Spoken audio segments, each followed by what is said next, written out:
Siempre decían que todo lo que hacían era por mi bien, y durante muchos años yo, ingenuo como solo puede serlo alguien que ha crecido creyendo en la bondad de sus padres, lo acepté como una verdad absoluta, una regla inviolable de la vida familiar, hasta el día en que descubrí de la peor manera que, para ellos, yo no era más que un recurso que explotar. Una pieza más en el tablero de la conveniencia y la manipulación disfrazada de afecto, porque cuando acepté poner la casa a su nombre, por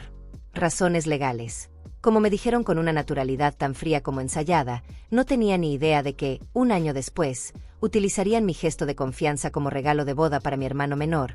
un gesto que me quitó todo lo que había construido solo, con el sudor de años de trabajo, mientras ellos lo celebraban como si le hubieran dado un trofeo por un esfuerzo que nunca fue suyo. Y yo, en estado de shock, sin reacción, solo empaqueté mis cosas y me fui, como un extraño que solo alquilaba él. Espacio que había comprado con tanto sacrificio, y los meses que siguieron estuvieron marcados por llamadas insistentes, mensajes vacíos y un silencio ensordecedor por su parte cuando más necesitaba explicaciones, porque en sus cabezas todo tenía sentido, todo era justificable si servía a los intereses de Ryan, el hijo favorito, el elegido, el que siempre recibía más, incluso cuando daba menos. Y aunque yo era el responsable de cada pago de esa hipoteca, por cada reparación en esa estructura, por cada centavo invertido en esa modesta casa de 3 habitaciones con un balcón estrecho y un patio que solo veía el sol después de las 4 de la tarde, ellos decidieron que todo eso era prescindible si significaba ayudar a Ryan a comenzar una nueva vida con Emily. Y fue durante el discurso de mi padre,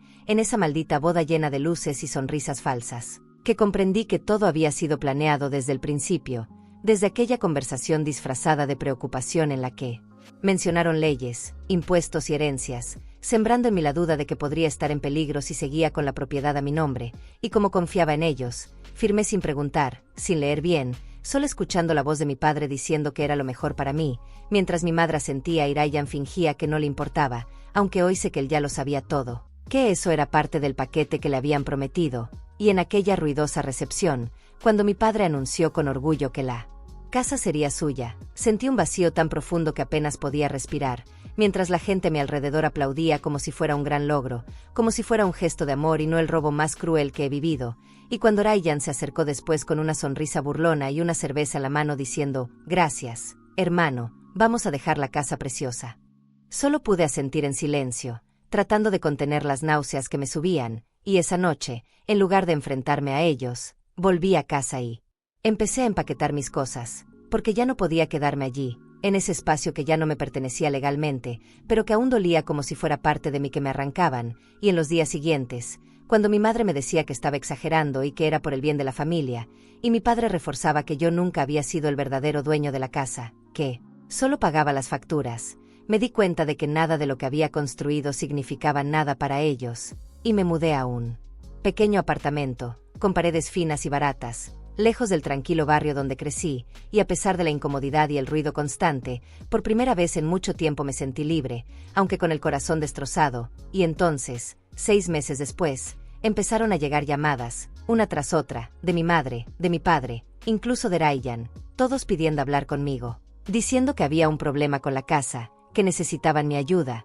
y en ese momento comprendí que, cuando su comodidad se veía amenazada, de repente volví a ser útil, volví a ser parte de la familia, pero ahora ya no era el mismo, y cuando fui a reunirme con ellos y escuché de boca de mi padre que Ryan y Emily estaban a punto de perder la casa porque habían dejado de pagar la hipoteca, casi me echo a reír, porque eso era el resultado de la arrogancia de quienes creen que lo merecen todo sin esfuerzo, y cuando mi madre me dijo que yo tenía un buen trabajo y que podía ayudarlos, solo por un tiempo, sentí como la rabia me subía por la garganta, pero mantuve la calma y les dije que sí podía ayudar, siempre y cuando la casa volviera a estar a mi nombre, sin excusas ni promesas vagas, solo documentos firmados y todo debidamente registrado, y en ese momento vi en sus ojos la confirmación de que sabían que habían cruzado la línea, que me habían perdido. Y aunque intentaron protestar, al final aceptaron, porque estaban acorralados, y entonces busqué un abogado, un tipo directo y objetivo que escuchó mi historia con los ojos muy abiertos y dijo que sí, que podíamos revertir la situación, pero que todo tenía que hacerse con cautela y rapidez, y así organizamos una reunión con todos presentes, incluidos Ryan y Emily, y cuando Ryan entró en la sala con cara de desprecio y empezó a quejarse en voz alta, llamando ridículo a todo, yo solo respiré hondo y dejé que el abogado le explicara que yo asumiría la deuda a cambio de la propiedad, y a pesar de las provocaciones y el teatro que montó Ryan, Incluso llamándome traidor y diciendo que Emily estaba destrozada por todo aquello, mantuve mi postura, firmé los documentos y pagué al banco la cantidad de más de $42,000 que estaban atrasados, dejando mi cuenta casi vacía, pero sintiendo que por fin recuperaba lo que era mío, y cuando volví a casa el fin de semana, les pedí a Ryan y a Emily que se marcharan hasta el domingo, y él, furioso, gritó que no podía hacer eso, que mis padres habían prometido que podrían quedarse allí, para siempre. Pero yo solo repetí con firmeza que ahora la casa era mía, que tenían hasta el domingo y punto, e incluso cuando Emily me llamó cruel y Ryan amenazó con hacérmelo pagar,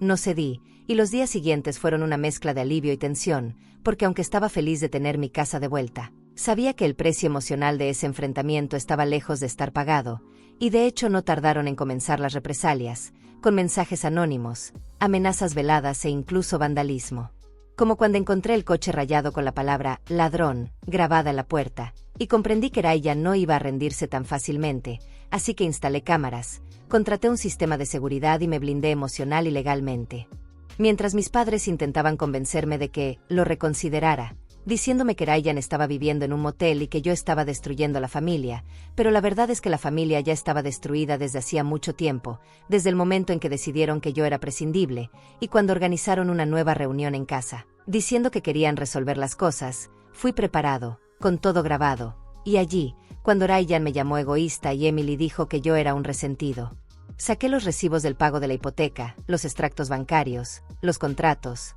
todo, y lo tiré sobre la mesa para que vieran que yo no era el villano de la historia, que yo era el único que había pagado por todo eso, y me fui de allí sabiendo que no habría reconciliación, pero con la certeza de que ahora nadie más podría tocar lo que era mío. Y aunque todavía he tenido que lidiar con pequeños ataques después de eso, como pintura en la puerta y comentarios maliciosos en el trabajo, sentí que mi posición era firme, porque cada documento que guardé, cada grabación, cada paso que di con el abogado, fue como construir un nuevo cimiento para algo que nunca dejaría que me quitaran de nuevo. Y hoy, después de pintar las paredes, cambiar los muebles e invitar a algunos amigos a una sencilla barbacoa en el patio, me senté en el porche con una bebida en la mano, observando cómo se oscurecía el cielo, y supe que, a pesar de todo, a pesar del dolor, de la traición, de la rabia, estaba donde debía estar, en casa, y que nadie más tendría el poder de echarme de allí con una sonrisa y un bolígrafo.